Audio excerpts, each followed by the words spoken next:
다이어트에 가장 중요한 게 뭘까요? 운동이라고 알고 계신가요? 아닙니다. 우리가 체중 감량 계획이 대부분 실패하는 이유는 바로 인슐린 때문입니다. 비만과 당뇨를 극복하기 위해 인슐린이 왜 중요한지, 그리고 탄수화물을 왜 줄여야 하는지, 이 개념만 알고 계시면 비만이 아니더라도 다이어트가 정말 쉬워집니다. 매일 운동을 하면서 체중을 재는데 체중이 하나도 안 줄어들어요. 그래서 고민 많으시죠? 병원에 가서 다이어트에 좋다는 비만 클리닉도 받아보고 돈도 쓰다 보면 돈 1000만 원 깨지는 거 정말 쉽습니다. 근데 변화가 있으셨나요?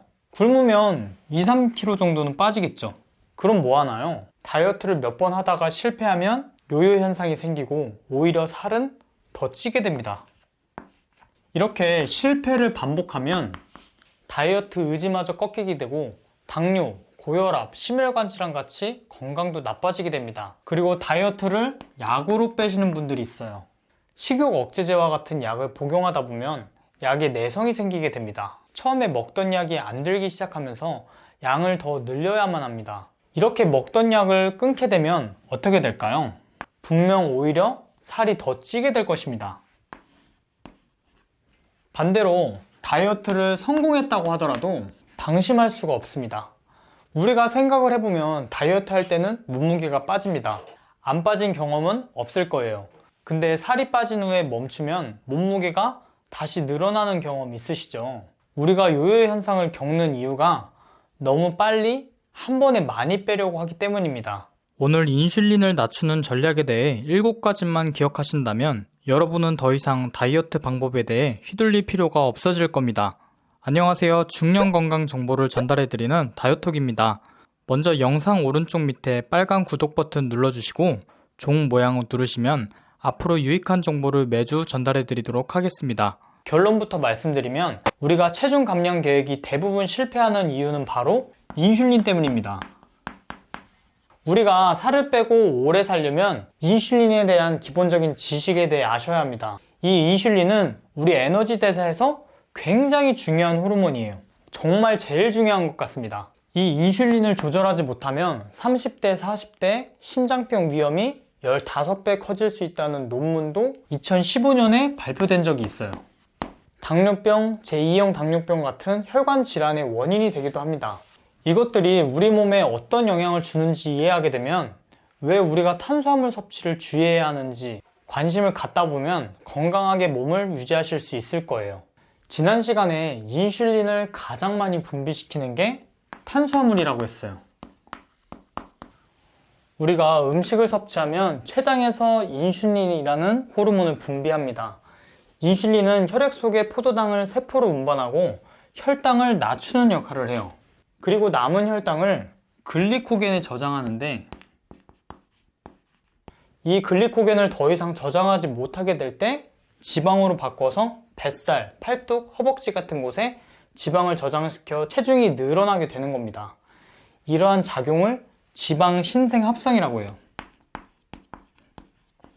글씨가 악필이죠? 이 작용을 촉진시키는 게 인슐린이에요.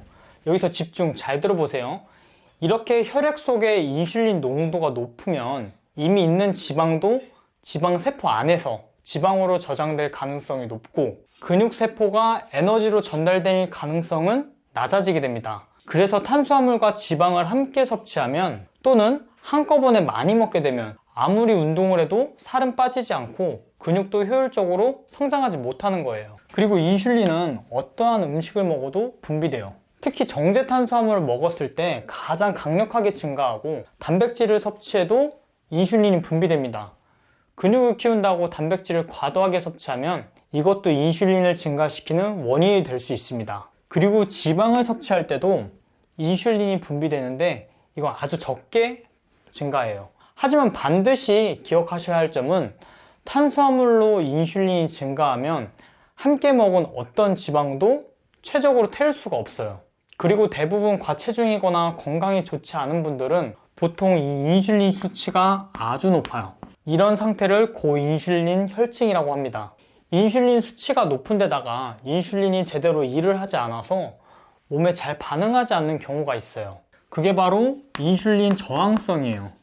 비만과 당뇨에 관한 이야기를 접하다 보면 인슐린 저항성이라는 단어를 종종 듣게 되는데요. 일반적으로 인슐린은 에너지를 관리하고 도움을 주는 중요한 호르몬입니다. 그런데 몸이 인슐린을 잘 활용하지 못해서 혈당 조절이 어려워지는 상태를 말합니다. 인슐린 저항이 개선되지 않으면 결국 다시 살이 찌거나 전에 몸 상태로 돌아갈 가능성이 높습니다. 그럼 인슐린 저항성은 왜 높아질까요? 인슐린 저항성이 높아지는 이유는 대표적으로 5가지 정도 있습니다. 첫 번째는 당이죠. 당이 많은 고칼로리 음식을 먹었을 때 몸이 계속해서 인슐린을 만들어내겠죠? 그런데 나이가 들면서 혈액 속의 포도당이 세포 속으로 잘 들어가지 못하면서 혈당이 많은 고혈당 상태가 유지되고, 이 혈당을 낮추기 위해 췌장에서 더 많은 인슐린을 분비하고 인슐린 저항성이 커지고 악순환이 반복됩니다. 두 번째는 운동이에요. 우리가 운동을 꾸준히 하지 않으면 근육의 대사 활동이 감소하게 되는데요. 그렇게 되면 지방이 축적되면서 혈당 조절이 어려워지고요. 운동을 꾸준히 해서 인슐린 민감성을 증가시켜야 합니다. 그리고 비만이나 유전적인 요인, 스트레스 이런 것들이 인슐린 저항성을 증가시킬 수 있어요.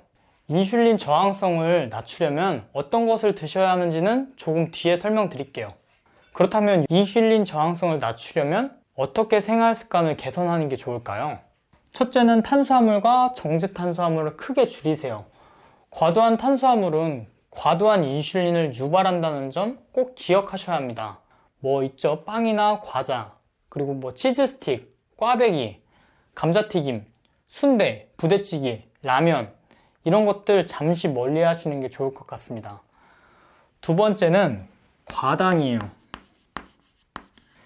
이 과당을 크게 줄이고 가공식품, 고당도 과일은 피하세요. 과당은 간에서 인슐린 문제를 일으키고 이 과정에서 나쁜 콜레스테롤이 생깁니다. 단 음식과 단 음료에 들어있는 설탕과 액상 과당은 알코올처럼 간으로 보내지게 되고 간이 그중 일부를 포도당 형태로 전환시키고 지방으로 저장시키게 됩니다. 이것을 많이 드시면 지방간에도 큰 영향을 줄 수 있습니다.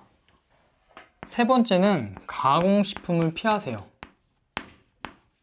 가공식품은 육류와 소시지, 쥐포, 육포, 그리고 조리식품, 뭐 3분 수프 같은 것들이 있습니다. 이런 음식을 자주 드셨다면 피하시는 게 좋습니다. 네 번째는